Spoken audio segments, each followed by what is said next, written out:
Welcome back to the YouTube channel Malawian Cameras. Ndithu pali nkhani zingapo apapa zimene zikuchitika ndithu worldwide. Ndiyeni tingoyambira kuti tiyambire kuti ku USA. Yes, ku USA ndithu munthu wa zaka 40 amene ndithu Sunday, that should be yesterday, Sunday anangoyendetsa galimoto yake kupita ku chalichi ndikuwombera anthu komanso ndikuyatsa chalichicho. Yeah, they actually imene yeso yapanga ngati headline news, yapangisa kuti pakhale news yokuti kuti zimene zikuchitika chifukwa chani makamaka ku America zimene zimaka masiku these days zikuchitika kwambiri, anthu kuwombera ku skulu, anthu ku like zambiri zikuchitika kwambiri ku America, and this time sanga blame anthu ena yayi chifukwa sanga blame anthu ena. This time zimapeza kuti anthu onse amene amapanga zimenezo ndi anthu awo omwe, like pure azungu awo omwe, ma Americans, komanso achipembedzo china ngasipa cha amakonda iwo achakuloza anthu azipembedzera akuti zigawenga. Ndi actually this time zinthu zasintha tsopano, zigawengazo amakhala iwowa, moti even imfa ya Charlie amayankhulaso kuti kumani ndimalakalaka anakhala kuti wachipembedzo china kapena payana akakhala munthu wa mtundu wina ngati umene wakuda kapena muluya, something like that. Nde koma panopa I think it's ayambe kuyang'ana nonso pano mu dziko lawo komanso welfare ya anthu awo kuti anthu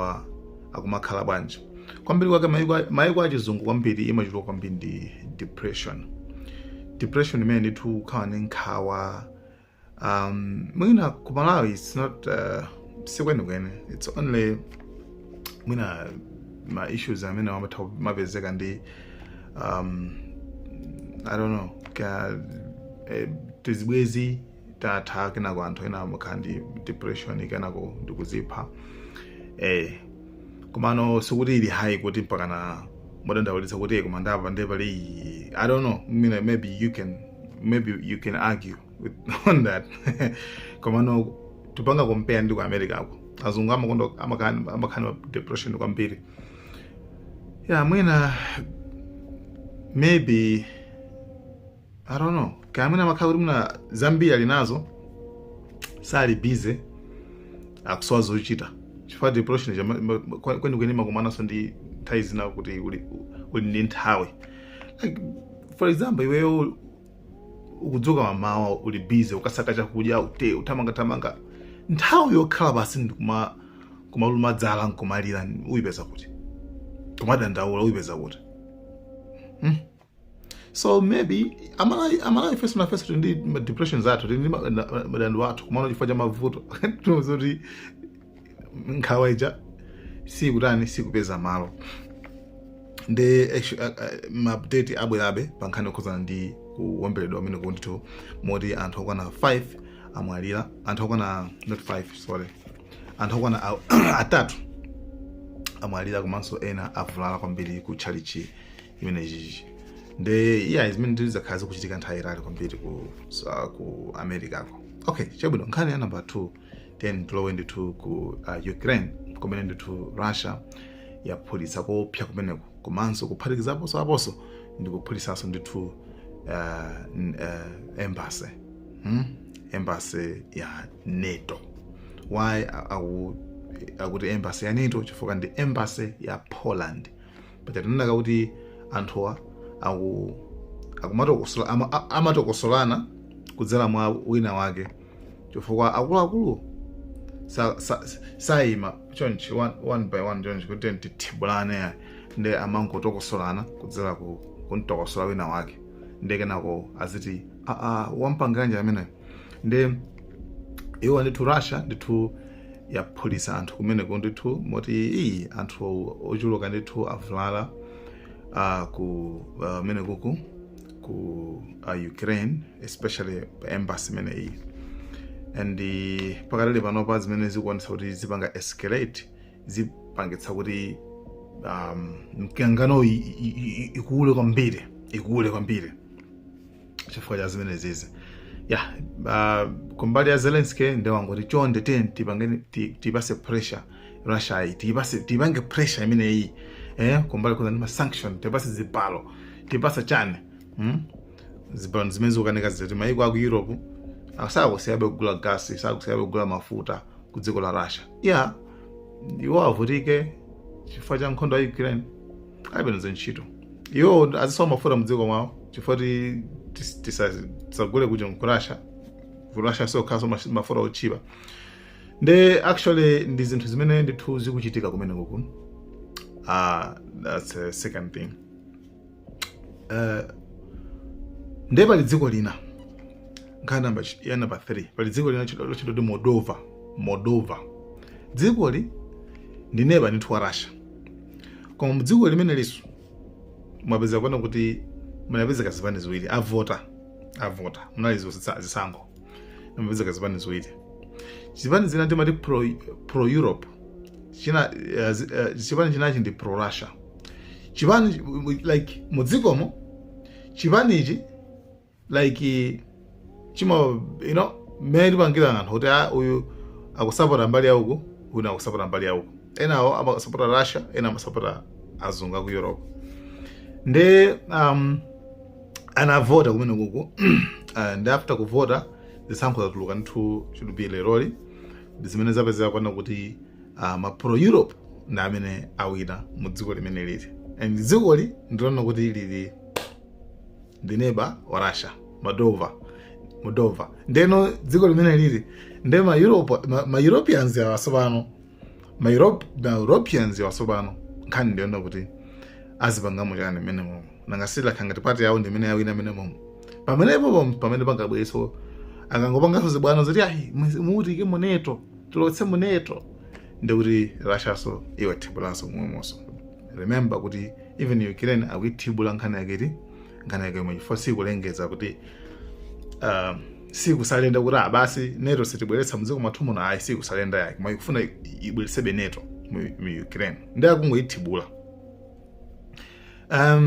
Kumbali ina umonde mezi makhalira amathibula ngati anawo kumbali ina achina Trump akuganiza ngati kuona kuti papa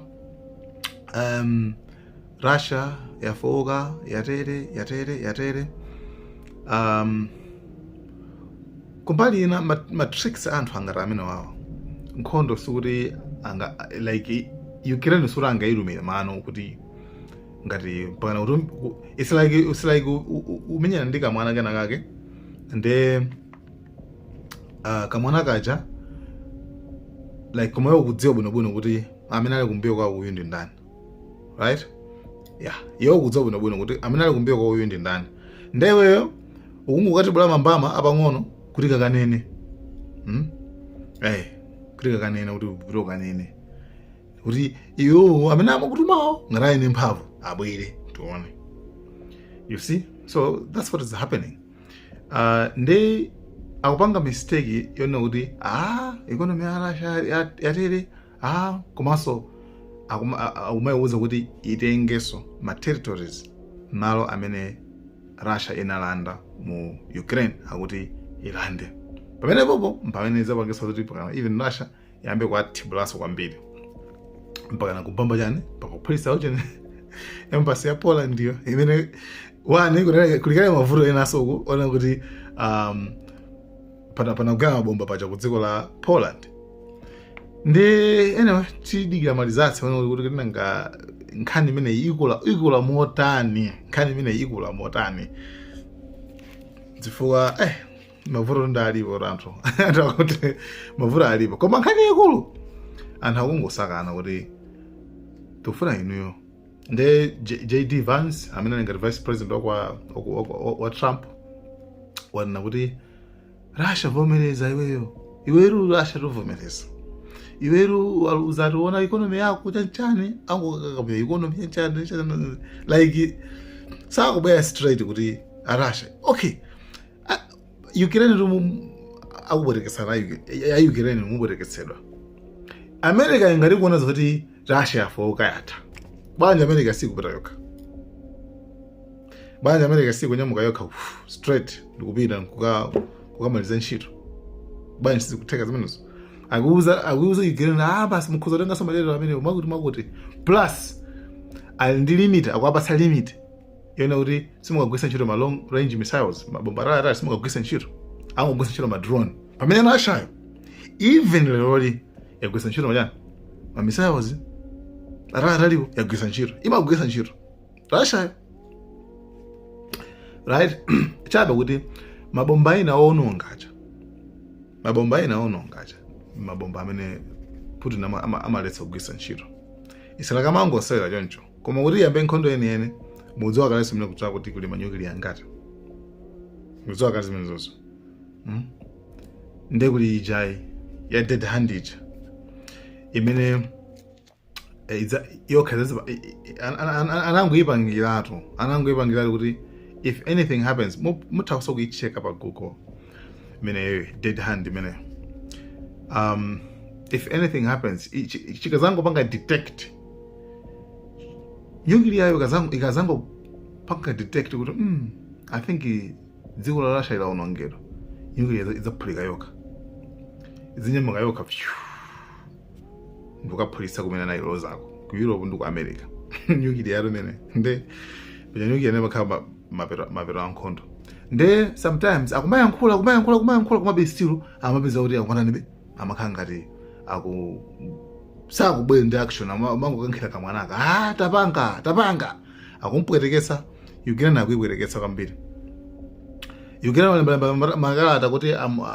amuyankhe nkhani yokhuza ndi kuti agwise ntchito ma long range missiles sakumuyankha a Trump sakumuyankha kuti athu amagwisa ntchito saku okay tabwino iyo ndi nkhani ya Ukraine tipasanaso ma update kuti nanga aneto akambapo chana nanga sapo kuti abanda aphutisa kuti ne embassy yawo kuja ku Ukraine chabwino tiyene tulowese pano ku Gaza actually a Trump akuona kuti ali very optimistic ali ndi chikhulupiriro chonse chokwanira kuti ali ndi ma request ali ndi mapempho awiri amene akambirane ndi Netanyahu chifukwa Netanyahu ali ku America afa akambirane naye kuti athese nkhondo ya ku Gaza chabwino kumene kuku pano pakatali pano chayambira njicha pakatali pano pa amalira anthu okwana 66,000 anthu amene 100,000 amenewo ndoti ovulala zonsezo zikuchitika kutiko zikuchitika ku Gaza right nde akuti amuyitana nde akuti basi akuti akambirane amupemphe iyeyo nde breaking news imene yatulukaso ndino kuti anthu sopano amba kuzindikira even ma Americans amba kuzindikira kuti America atusiri iso nayo so free yayi America imapangidwa control ndi Israel ndi anamfusa Netanyahu kuti ase iyo mapanga control America ndelero liyanakana kuti ayi ine sindipa control America ayi bla bla zabulembezi koma actions tikudziwa kale kuti ina Israel apanga control even America apanga control mino kujangwa Trump ajama amapanga control amenacha chabwino so ndizindizona kuti sile kuzozo tizo sasala zake zikhazorani afuna achita kumpempha mabele kuzozo tizo satheka chifoti Netanyahu mago ake yozolenga zake ndikulanda dialose manso kwasesa sali kumene koko and sometimes pena understand this one pena even ma war analyst pena amatha maganiza kwana kuti amatha maganiza kana fa pali nkhani zinaso pena maganiza kwana kuti even zinthu zina even za October 7 zija panaenda paso zanjaso lina lake so la Israeli pena baja kuti ikhale ingokhala reason kuti chingokhala chifukwa panopa zimene mamva zokhala zokhuza ndi October 7 October 7 kuti apange justify October 7 chinachitika October 7 komano intelligence imene ali nayo ajawo a Israeli komanso zina zambiri zoti zinachitika zoti pali nkhani zoti kuti ulowe deep nkhani yokhuza ndi October 7 ena nkafunsa mu comment section kuti kodi October 7 nakhala bwanji. Inali attack imeneyo yachina Hamasi kulowa mu Israeli, right? Kulowa mene mjamu ndi kutenga anthu chani mene mjamu komano anthu amadaba kuti komano zinatheka bwanji. Ena mwana kutokena zinatheka nalo komano kuti kwa pali zinthu zina zake zoti anthu ena amayita kuonjezana anu akewo kuti izakhale chikhale chifukwa chenicheni kuti akuluakulu fapano kuti upange Google umva October 7 ukakambaza ukufasa Gaza kuti Gaza akubwanji umva iyi October 7. You see? So terrorist attack October 7 pamene eni mufufuze kuti ndatolankhana ngati amene aphedwa ku Gaza kucha pasanafika pa October 7 wa 2023 fuze ndatolankhana ngati ndi anthu angati ndi mapalestinians angati amene aphedwa komanso anthu amakhala bwanji kumene kuku mungofuza choncho mungofuza zimene zozo mupeza kuti no this issue sinayamba inayamba kale zimene anthu akhala wapanga anthu kumene kucha fajani futa go yawo cholinga chawo chino athamangitse basa ngati oseacha ndi apa amanemizewa kwambiri pa October 7 ngati lise pakhala October 7 chabwino ngati li October 7 chabwino before October 7 I remember nali ku Middle East, right? Nali ku Middle East munthawi imene pali mtolankhani wake wamkazi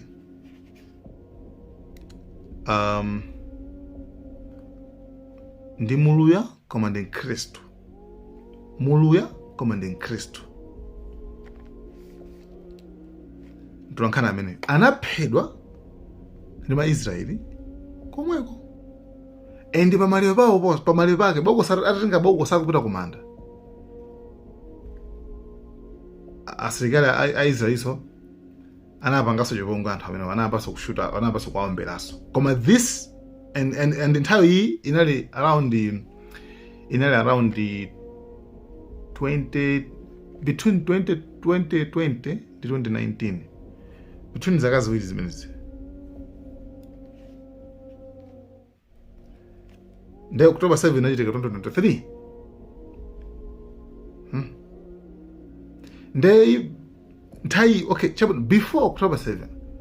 chimachitika ndi munali ndi reason yanji Israel inali ndi zifukwa zingati zimene maphera anthu amene kutako watolankhani ndani mwathamangisa anthu inali ndi zifukwa zingati? Definitely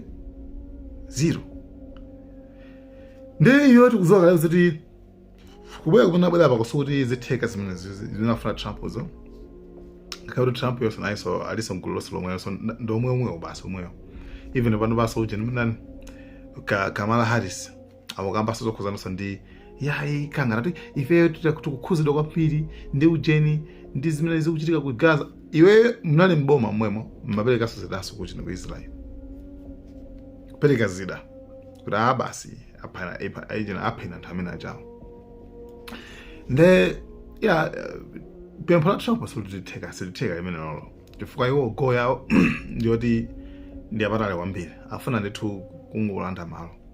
chabwino ndi apa zapezoti pali president wa Colombia. President ameneyo atapita ku UN atuluka banja ndi kuyamba kumacha kuja protest kulakulu naze mabanga kugaza musileto president wa Colombia president chabe muntu president chabe and Colombia just around America my neighbors anamba kupanga protest mina mucha kuti musiye kwapha anthu osalakwa ku Gaza ndipo anamema anthu kumene koko ku America komweko atapita ku UN tuno mu UN monso anayankhulaso pati kuti azilimo pangasiza bwino carriage mpaka napano apanga revoke visa yake ampanga revoke visa yake kuti basa atuluka azipita president wa Colombia simuluya choyambira imene simuluya sinsilamu kumanongo ye umuntu yabe magayizi uchitika bazi this cannot happen under our watch. We can't just sit back and biting our fingers. Kale basi maluma zana kana basi mongonele watch. Chabu. Umuntu yabe domino umuntu yabe no. Nanga tigangana zama Arab leaders. Uwundi ntundu wao. Siru kama kana chipembedzo, umuntu kama kana ntundu. Remember kuti Palestina machalichi nagomera kuli machalichi mizikiti chabe ntundu wachiluya anthu samamvesa pena ena samamvesa nembo aluya ndi ntundu wa anthu basi mutokhala ma Christians I met Christians makhala mene anthu asakhulupirira even chipembedzo I met them, you see, so ndi ntundu chabe wanthu, right? Ndi faina amakhala ganzo kuti hayi wina akamkhala muluya kapena muarabu ndi kuti iye basi ndi Islam. No, that's ignorant. Mene ndi umbuli. It's like ukunena kuti ukapeza myawo ndoti ndi Islam. No, it's like when ukapeza mchewa ndi kuti ndi Kristu. No, mula achewe nini acha Islamu Kristu mwachewamu ndi mtundu chabe. So makamba kwambiri zikhoza ndi mtundu kuti mtundu wachilu yawo. Siri kuona ma Arab leaders bwanja amene akuyima mwina akati akuluakulu this is too much palibe ose divide and rule anawagawanikitsana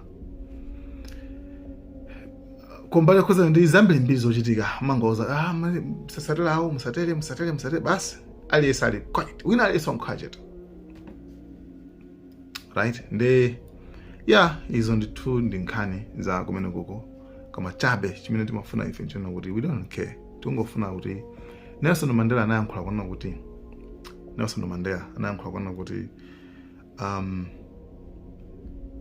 tikudziwa kale kuti ufulu wathu siwokwanira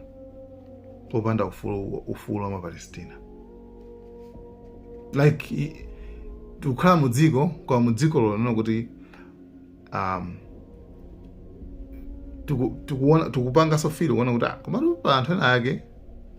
anthu ena ake mtendera alibe akuzuzidwa kwambiri just because humanity basi umuntu chabe ndizimene ndithu zimafunikirira kuti iweyo umukonde nzako posatengera kuti mtundu wanji kaya ndowaje koma nazilonga ngati ukumona kuti ndi munthu ndi munthu basi. Chifukwa yani chifukwa pali zinthu zina zake chifukwa people don't understand kuona kuti kodi inuyo makamakuya gayi moto imene basi ija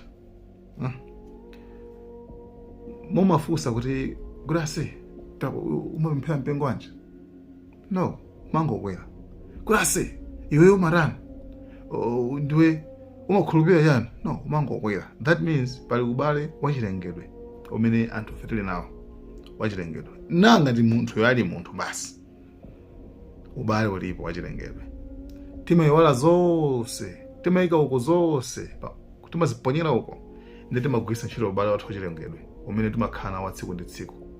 Tikamagulana malonda sitimafosana kuti ase iweyo chovala kugulisachi ndiuze kaye mpingo wako mangogula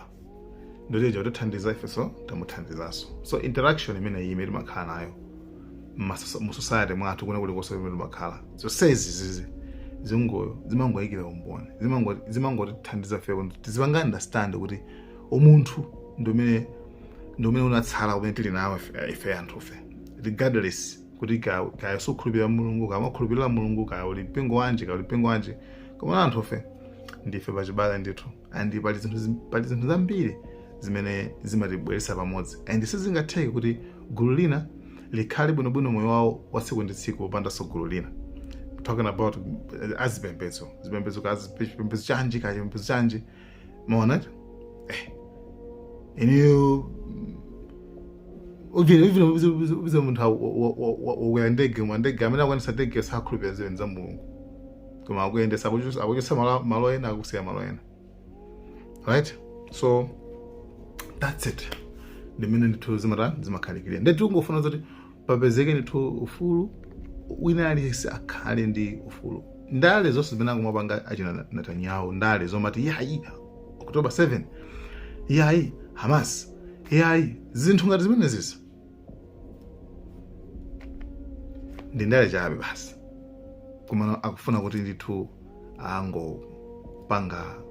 akwanilise zoyipa zawo zofuna zolinga zawo zoyipa zimene ali nazo iwo. Yeah, nde guys, nkhani ndimene ndithu tipasanaso ndithu ma update iso inanso nthawi ina guys. Thank you so much. Malawena guys.